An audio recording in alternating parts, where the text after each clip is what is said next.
Magandang araw po sa inyong muli, mga minamahal po namin mga kaibigan. Kaluguran po namin na kayo po ay aming mga kasama sa programang ito na Oras ng Pag-aaral. At sana po ay tuloy-tuloy niyo nakikita ang kabutihan at masaganang pagpapala ng ating Panginoon samantalang tayo nag-aaral ng Kanyang banal na salita.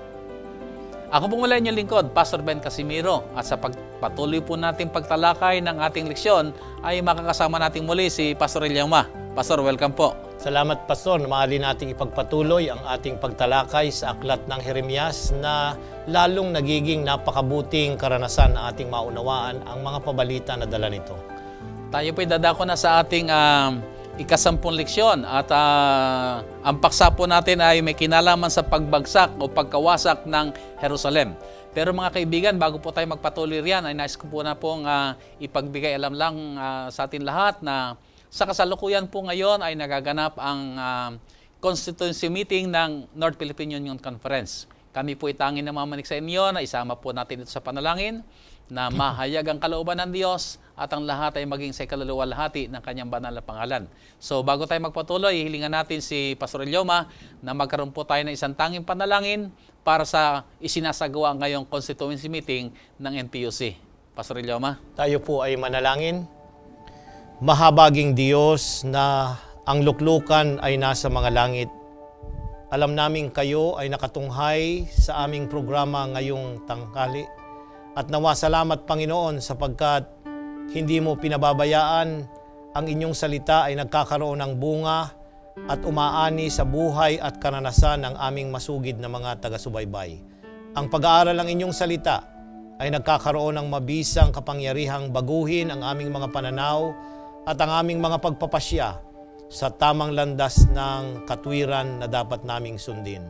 Sa oras na ito, Panginoon, ay tangi naming inilalapit sa inyo ang nagaganap na constituency meeting ng North Philippine Union Conference doon sa Bugtong, Lipa City. Salamat po na inyong pangungunahan ang pagpupulong na ito sa pamamagitan ng inyong banal na espiritu na gagawa sa mga puso at kaisipan ng mga pangulo at ng mga delegadong naroroong tumatalakay sa mga programa at mga pulisiya na gaganapin at ipapaganap sa 5 taong darating sa aming konferensya.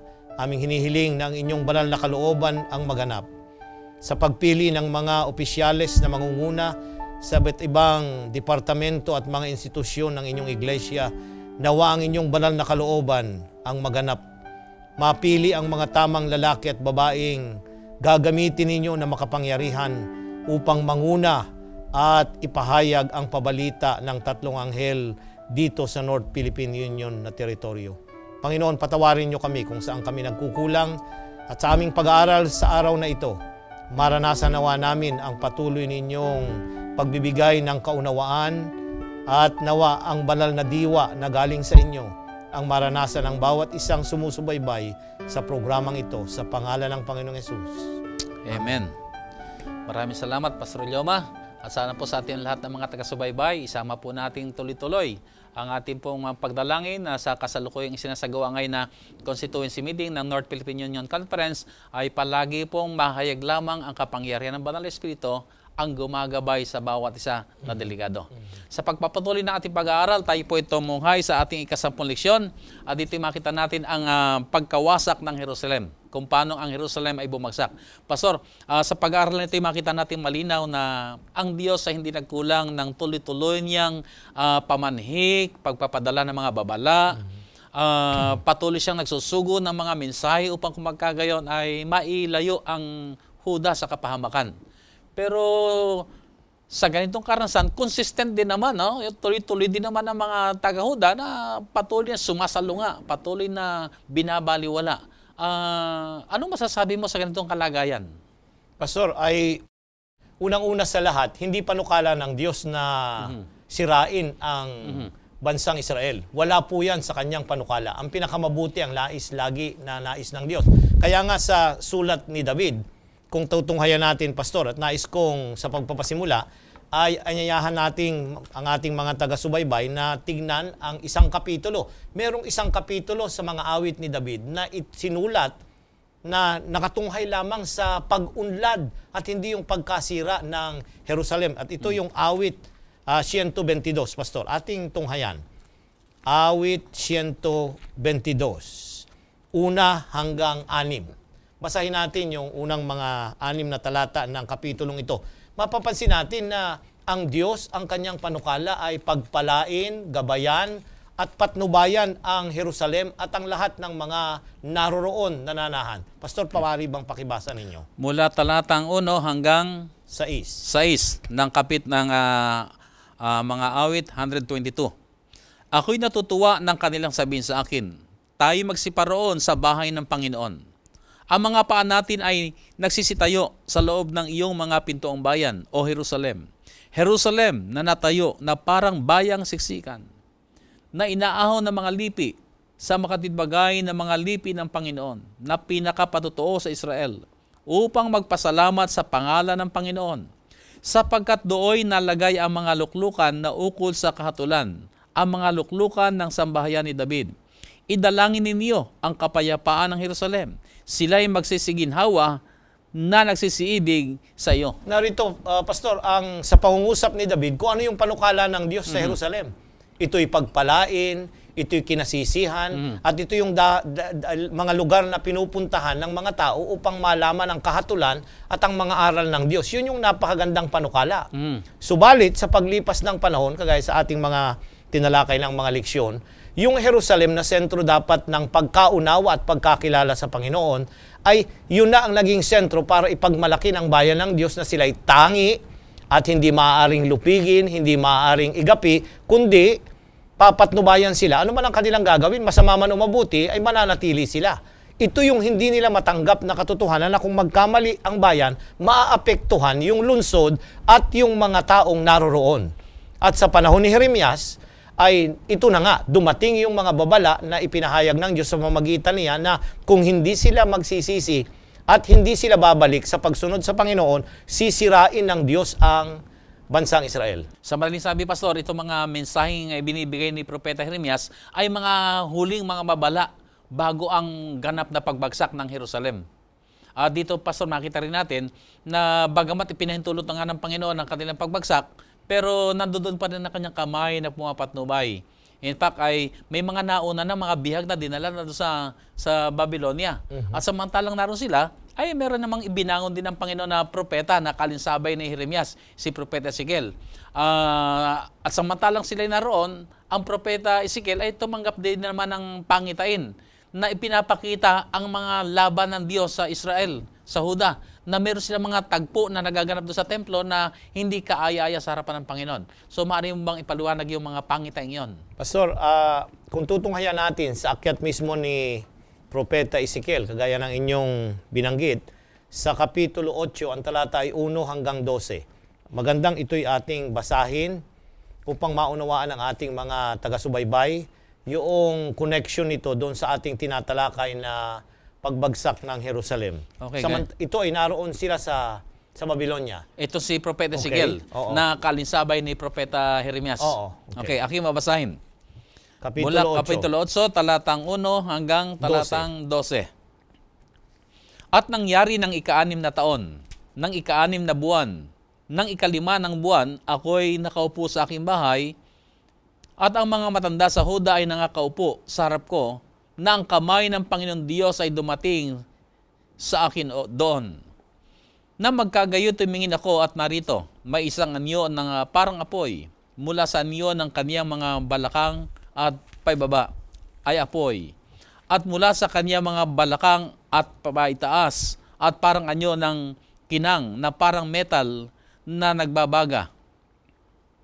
At kanyang inilabas ang anyo ng isang kamay at hinawakan ako sa buhok ng aking ulo at itinaas ako ng espiritu sa pagitan ng lupa at ng langit at dinala ako sa isang pangitain na mula sa Diyos sa Jerusalem sa pintuan ng pintuang daan ng pinakaloob na looban na nakaharap sa dakong hilagaan na kinaroroonan ng upuan ng larawan ng panibugho na namumungkahi sa paninibugho. At narito, ang kaluwalhatian ng Diyos ng Israel ay nandoon, gaya ng anyo na aking nakita sa kapatagan. Na magkagay sinabi niya sa akin, anak ng tao, itingin mo ang iyong mga mata ngayon sa daan na dakong hilagaan. Sa gayoy itiningin ko ang aking mga mata sa daan na dakong hilagaan. At narito, nasa dakong hilagaan ng pintuan ng daan ng dambana ang larawang ito ng panibugho sa pagpasukan. At sinabi niya sa akin, anak ng tao, nakikita mo baga ang kanilang ginagawa? Ang malaking kasuklam-suklam na ginagawa ng sangbahayan ng Israel dito upang ako'y lumayo sa aking santuaryo. Ngunit yung muling makita pa ang ibang mga malalaking kasuklam-suklam. At dinala niya ako sa pintuan ng looban. At nang ako'y tumingin, narito ang isang bukas na pader. Nang magkagay sinabi niya sa akin, anak ng tao, humukay ka ngayon sa pader. At nang ako'y humukay sa pader, narito ang isang pintuan. At sinabi niya sa akin, ikaw ay pumasok at tingnan mo ang mga masamang kasuklam-suklam na kanilang ginagawa rito.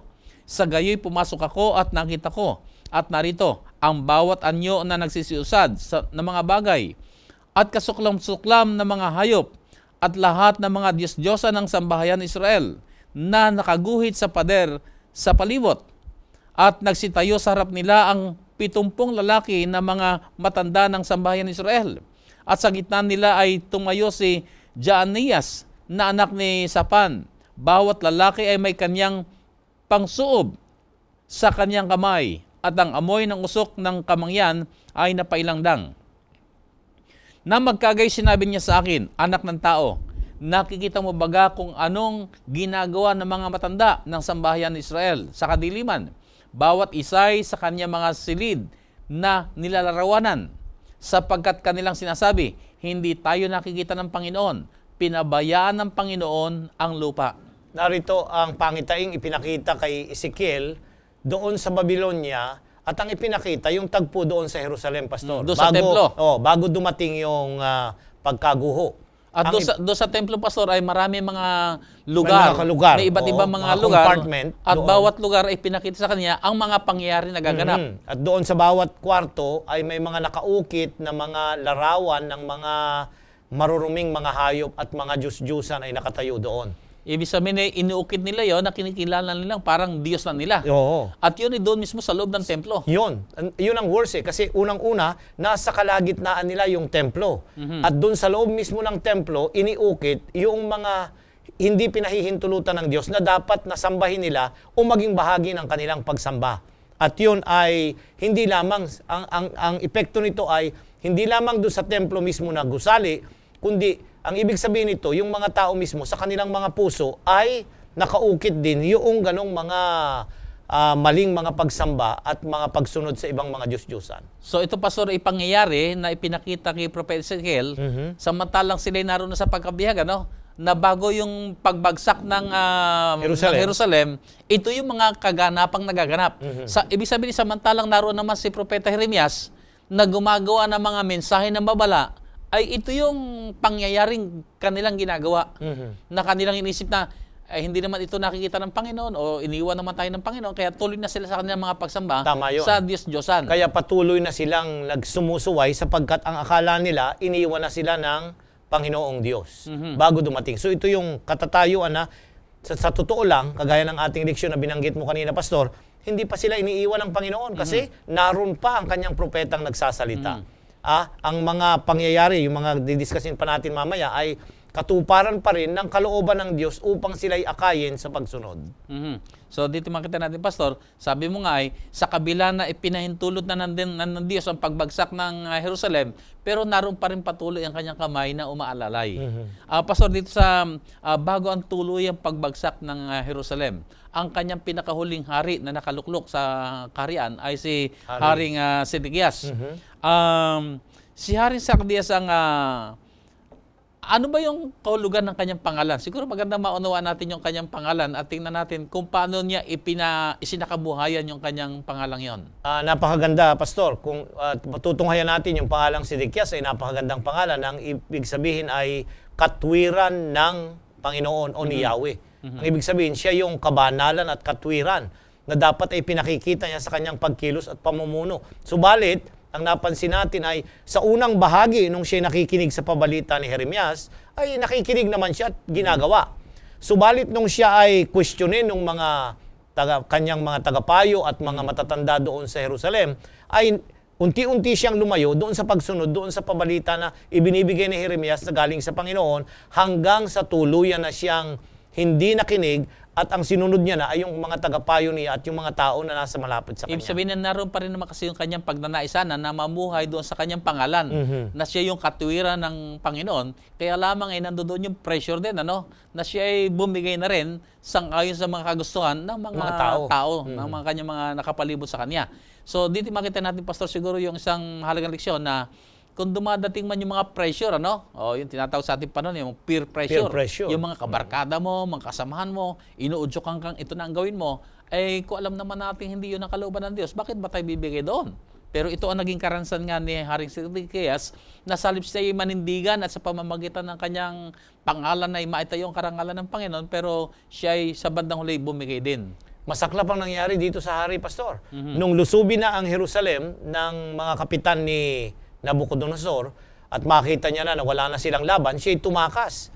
Subalit nahuli.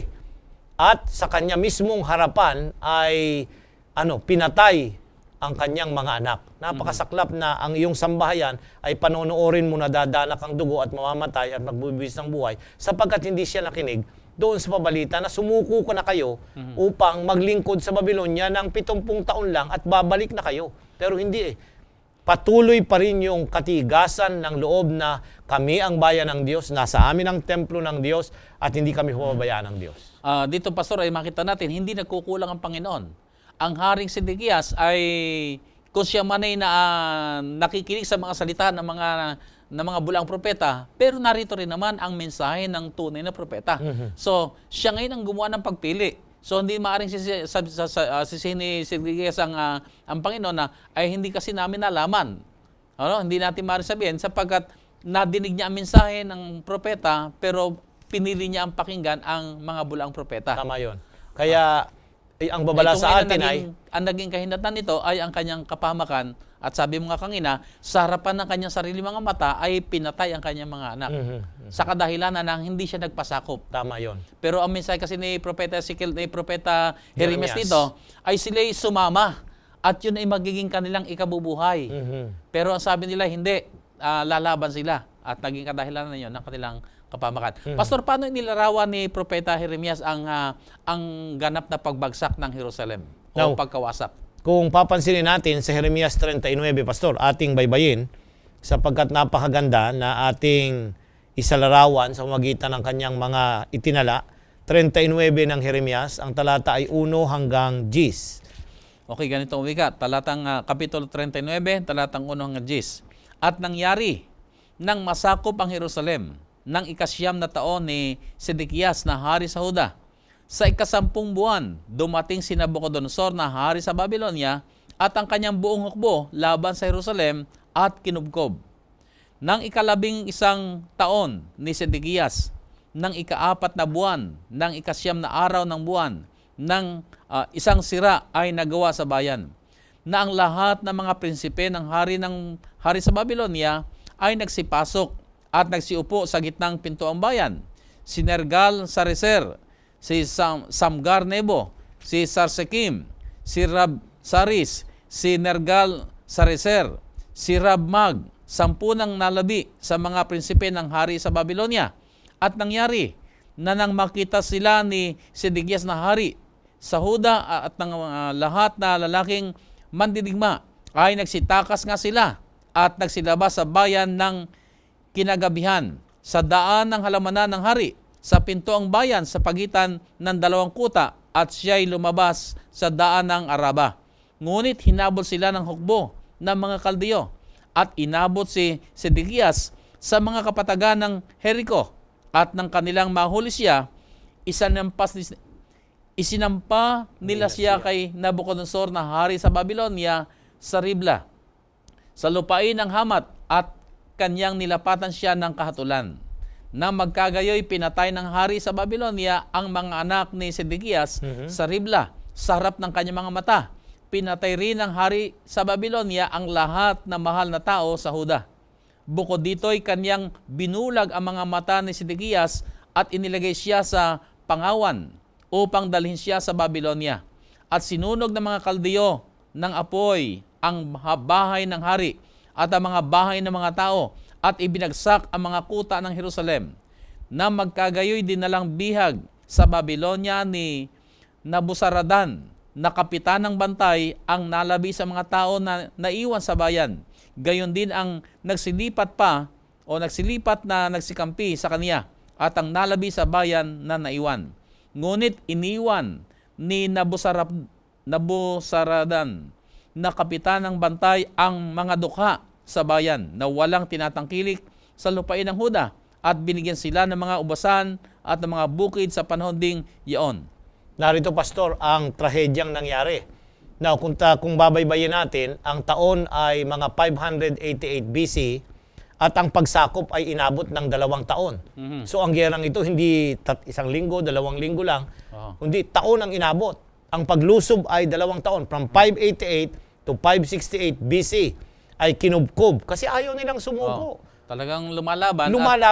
At ito rin yung kadahilan dahil sila'y nagkakaroon na ng kagutom sa loob. Dahil wala nang makalabas, wala nang makapag-ari. Manghihina ang army mo. Ay talagang dumating sila sa karansang pinapatay na nila yung mahina at ito yung kanilang kinakain. Ito'y naganap sapagkat nandoon ngayon kanilang hindi pakikipagkaisa sa plano ng Panginoon na sila'y sumama at sila'y mabubuhay.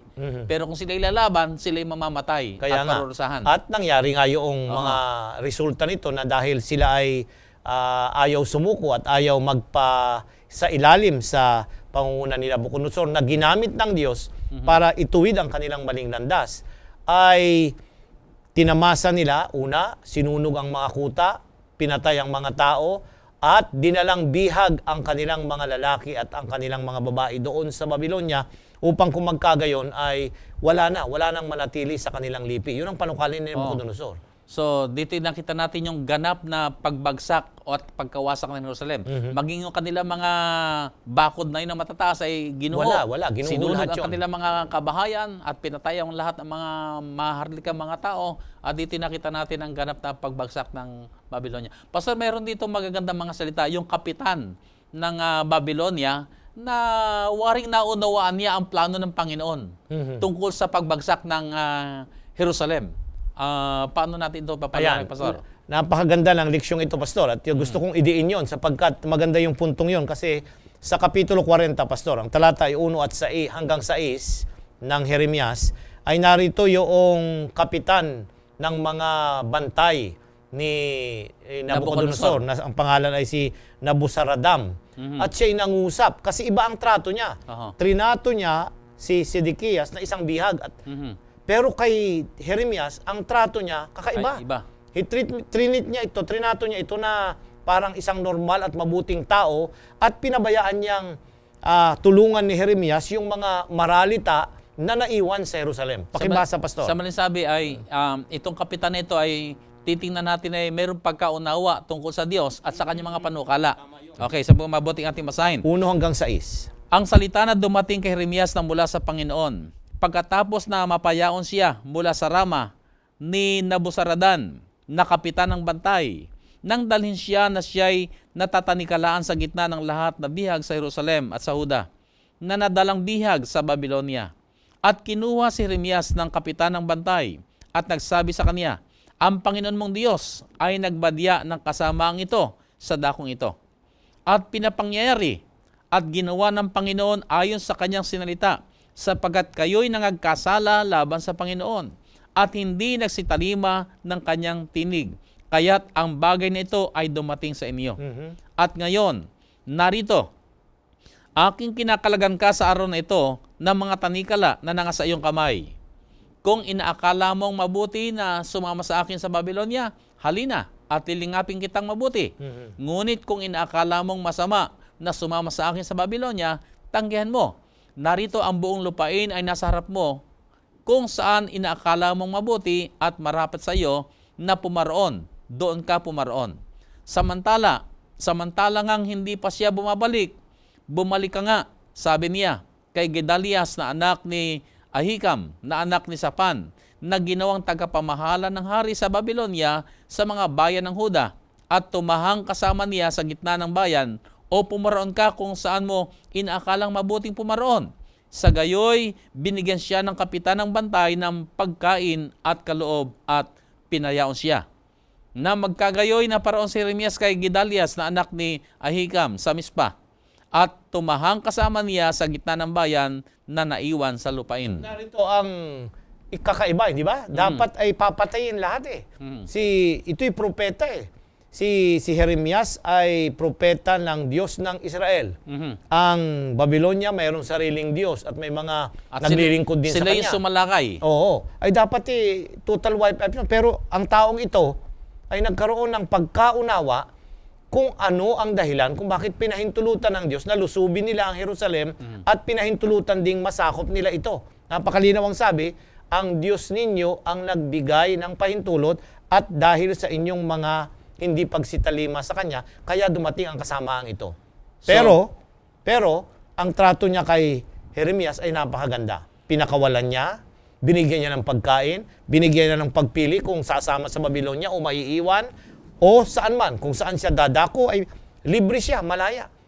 Pinahintulutan niyang mangyari ito sapagkat naiintindihan niya na ang taong ito ay isinugo ng Diyos na dapat ay pakinggan para hindi sana naganap ang mga bagay na ito. Nais kong tingnan, Pastor, yung aspeto na itong nagsasalita ay kapitan ng Babylonia, ng mga Kaldeo.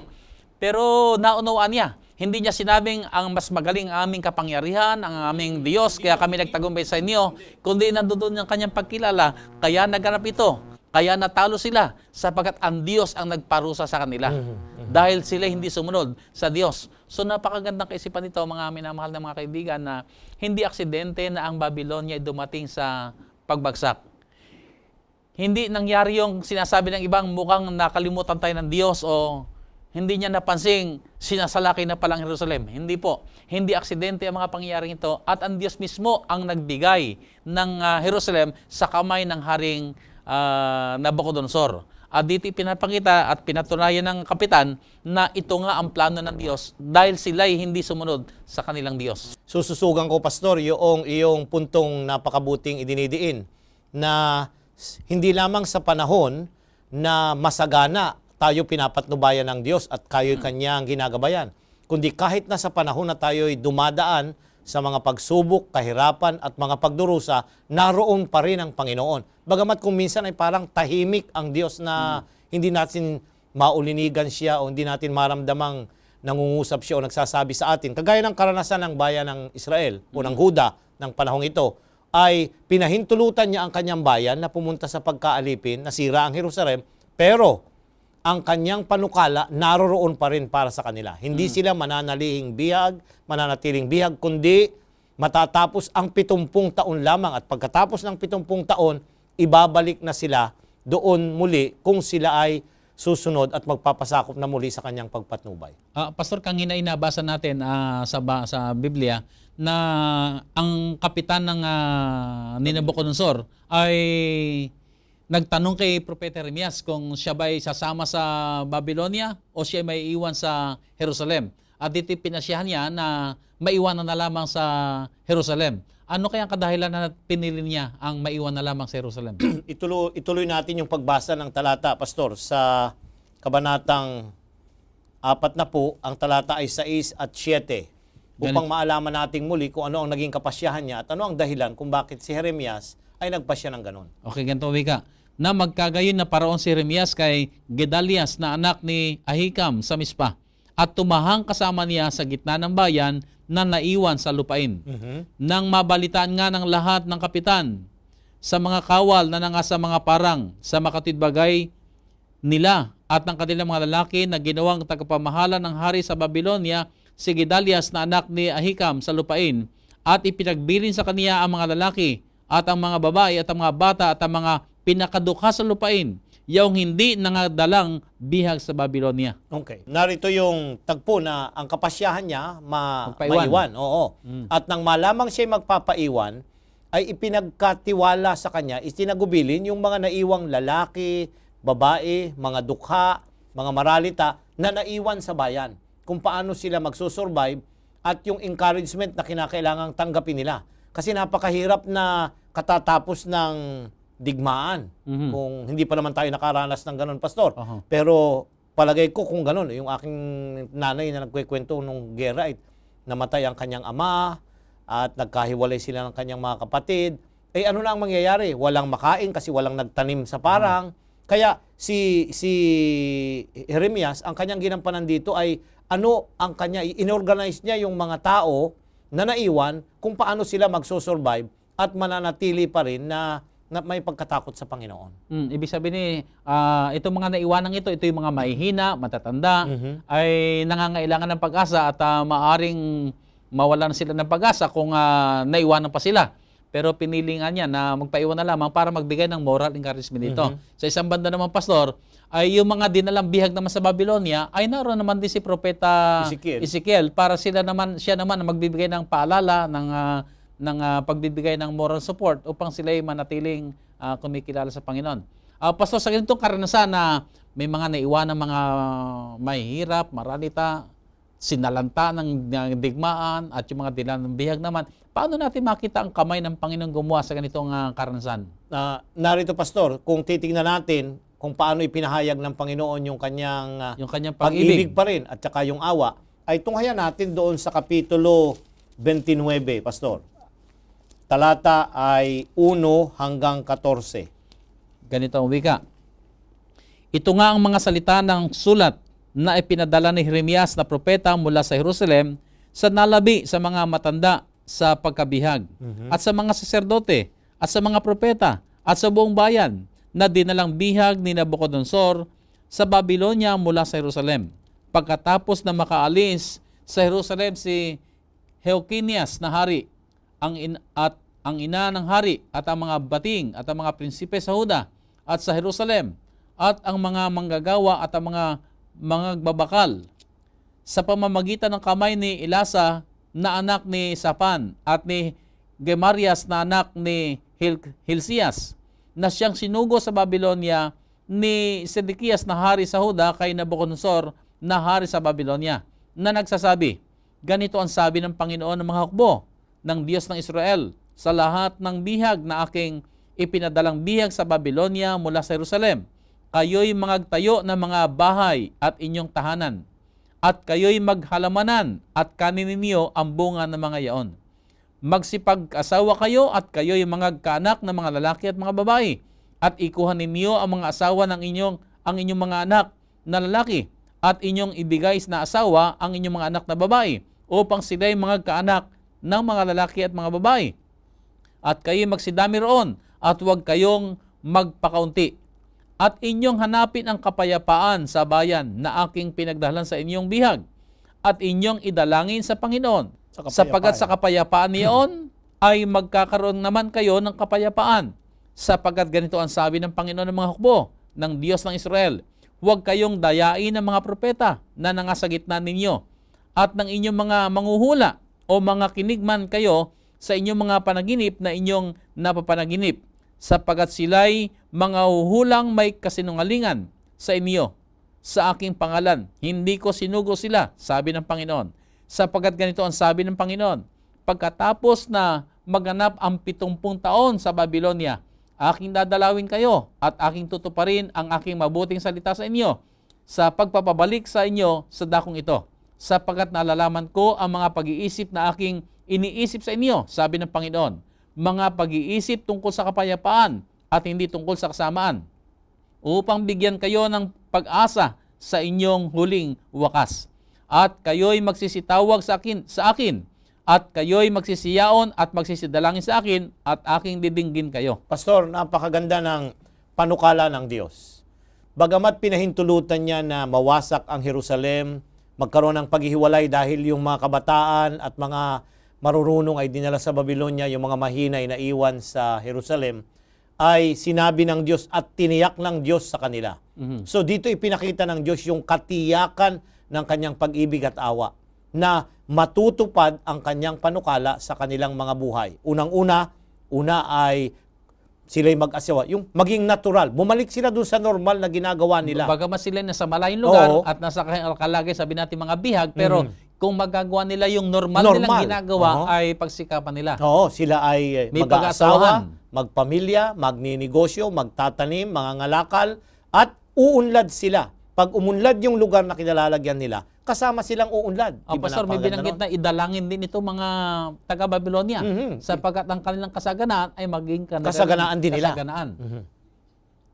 So anong ating anong leksyon natin mapupulot doon? Ang leksyong na ating mapupulot dito, Pastor, ay napakaganda. Ang ibig sabihin, ang Diyos ay mayroong panukala na dapat ay sundin ng bawat isa sa atin sapagkat ito ay hindi makukulang ang Diyos. Gagampanan niya ang pinakamabuti. Alam niyo yung talatang 11, Pastor, ay paborito ng karamihang nagbabasa ng Biblia. Di ba? Napakagandang pag-asa sa iyon. Hindi panukala ng Diyos na tayo'y mapasama, kundi ang pinakamabuti ang nais niyang mangyari sa Meron ating siyang mga buhay. magandang hinaharap para sa atin. So kung samantalang dumaraan tayo sa mga problema, itong talatang ito ay talaga nagbibigay ng pag-asa.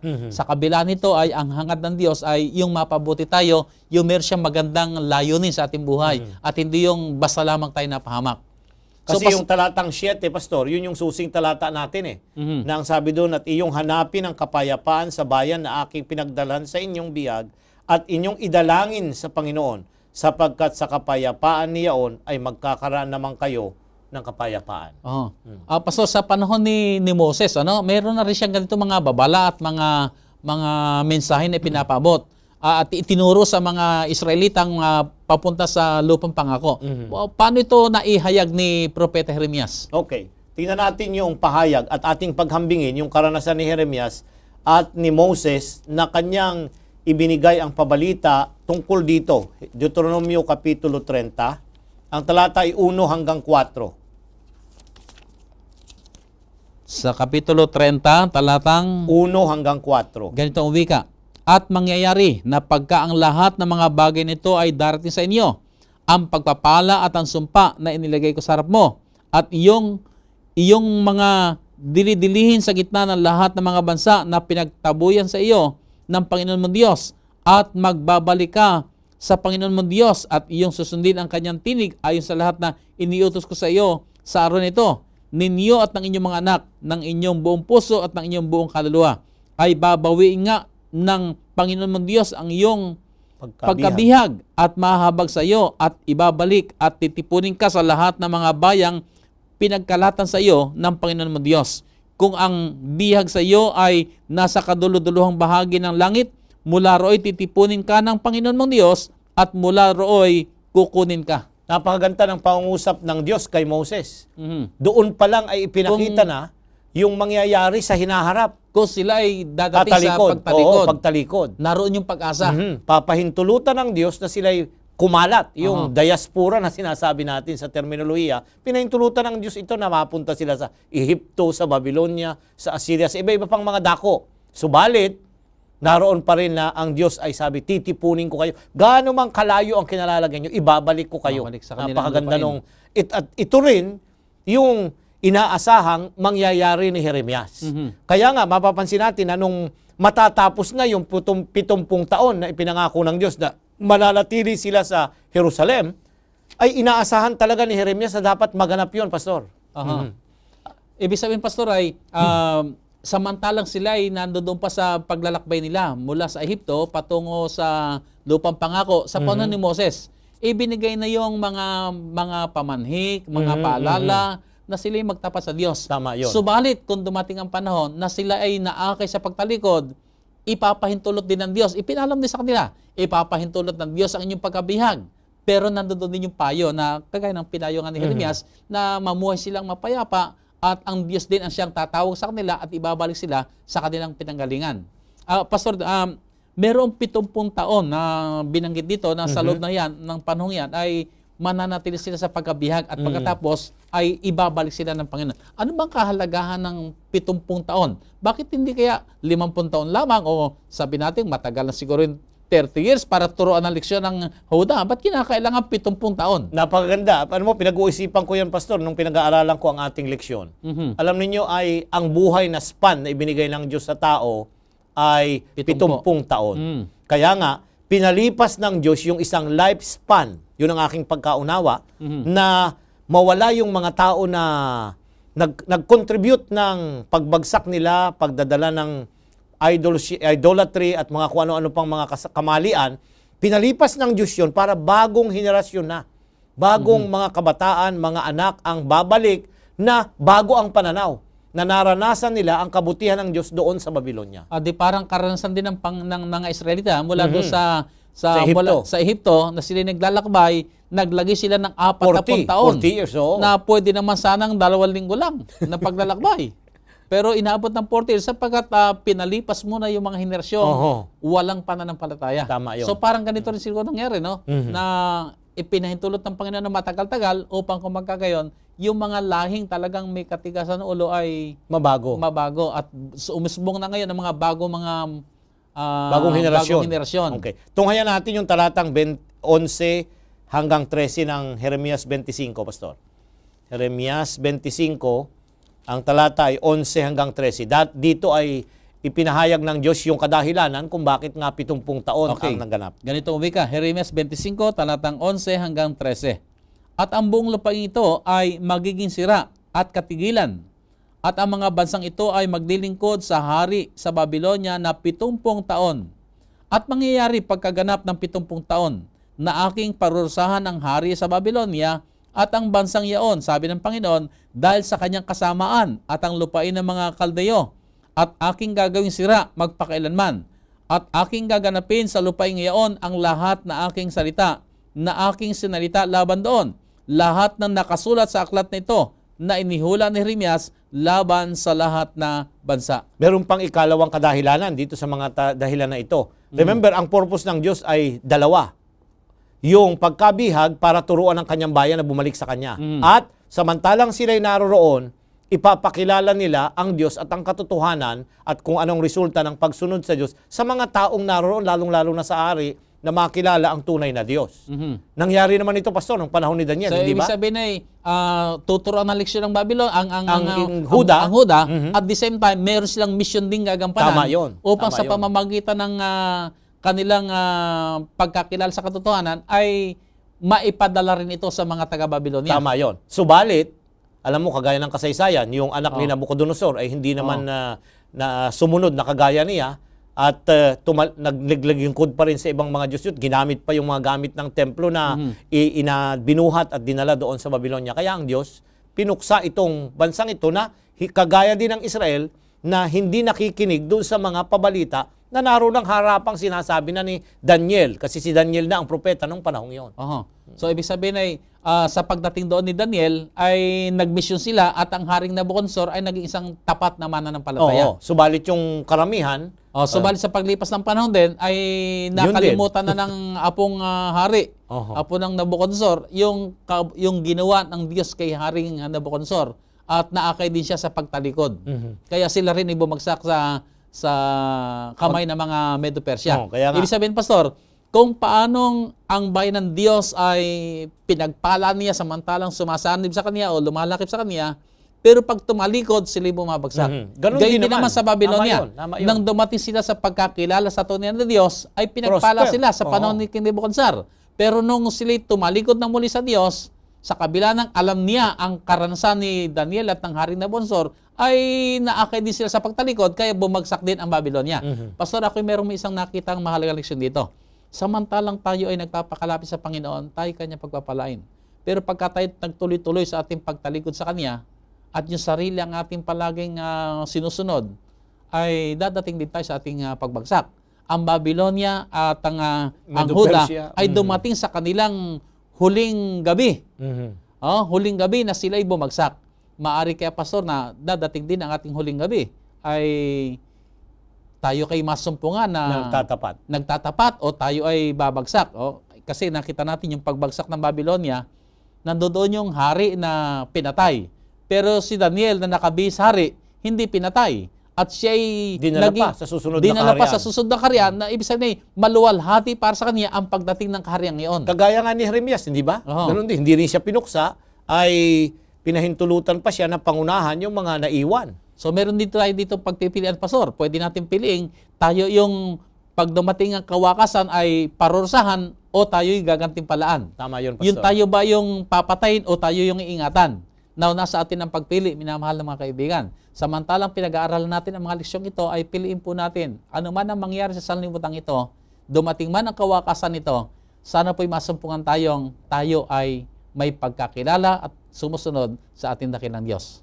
So, Pastor, sa pagpatuloy natin pag-aaral ay, anong uri ng buhay ang nais ng Diyos na maging karansan ng bansang Huda, yung nasa pagkabihag sa Babylonia? Ano bang inaasahan pa ng Diyos sa kanila? Napakaganda ng katanungan, Pastor, kasi yun yung resulta ng nais ng Diyos na maging resulta pagkatapos na sila'y mapay sa ilalim sa pagkabihag at pagkasira. Now, tunghayan natin sa aklat ng Daniel, Pastor, kasi dito ay isinamarize na kung ano yung naging resulta at pagkakilala ng mga dinalang bihag doon sa Babylonia. Kapitulo 9 ng Daniel. Ang talata ay 2 dahil itinutunghay natin ito sa aklat ng Jeremias. Ang talata ay 2 and then 5 at 6. So, unahin muna natin sa Daniel Kapitulo 9, 9:2. talatang 2. Nang unang taon ng kanyang paghahari, ako si Daniel ay nakaunawa sa pamamagitan ng mga aklat ng bilang ng mga taon na sinalita ng Panginoon kay Jeremias na propeta. Dahil sa pagkaganap ng pagkasira ng Jerusalem, 70 taon. 5. Talatang 5. Kami ay nagkasala at nangangasal ng kasuwalian at nagsigawang may kasamaan at nangaghimagsik sa makatidbagay, nagsitalikod sa iyong mga utos at sa iyong mga kahatulan. 6. Na hindi man kami nangakinig sa iyong mga lingkod na mga propeta na nangagsalita sa iyong pangalan sa aming mga hari, sa aming mga prinsipe, at sa aming mga magulang at sa buong bayan ng lupain. Narito, Pastor, ang pangungusap ni Daniel na natupad yung 70 taon, subalit pagkatapos na matupad yun, nakilala nila kung ano ang kadahilanan kung bakit lahat nangyari yun sa kanila. Ibig sabihin, itong panalangin ito ni Daniel sa Kapitulo 9 ay parang ito yung siya yung kumakatawan sa buong bansang Huda na dinala sa pagkalipin, na nandoon ang kanilang pagkilala ngayon na sila ay makasalanan, na sila kasala, na hindi nila pinakundanganan ang mga babala ng propeta Jeremias. Napakaganda na ito yung ending na na-realize nila na kung wala ang Panginoon, wala silang magagawa. At ikalawa, yung ginawa ng kasalanan sa kanilang buhay na naglayo at naghiwalay sa kanila at ng kanilang Diyos. So, ibig sabihin na yung buhay na nais ng Panginoon sa kanila, yung buhay na kinikilala, ang Diyos ang kanilang Diyos, na sila ay kinakailangan palaging na nandoon ang kanilang pagkilala sa Kanya. Na yung buhay na pagsuway ay hindi nakakalugod sa Diyos. At kinakailangan dapat ay, bagamat hindi naman palaging maganda ang karanasan natin, pero pag tayo ay sumusunod sa Panginoon, ay yung paraan ng ating pamumuhay ay dapat nagpapakilala tayo'y tagasunod niya. So, Pastor, nandoon yung napagandang payo na sila'y manatili muna sa Babylonia at mamuhay ng normal na buhay.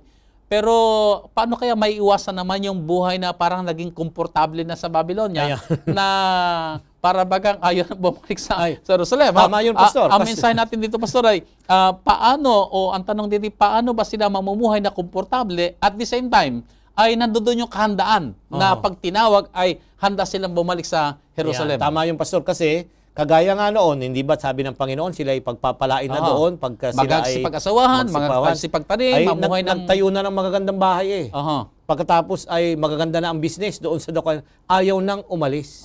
Now, pwede nating ihambing yan, Pastor, sa ating karanasan ngayon Totoo yan, Pastor. Yung napapaganda na ang buhay ay kung minsan nakakalimutan na tayo ay uuwi na sa langit na bayan. Kaya nga, dito gusto kong basahin ang isang talata sa Bagong Tipan, Pastor. At ito yung tumutukoy sa mga bayan ng Diyos na nananatili dito sa lupa o napupunta sa iba't ibang mga dako. Sa Hebreo Kapitulo 11.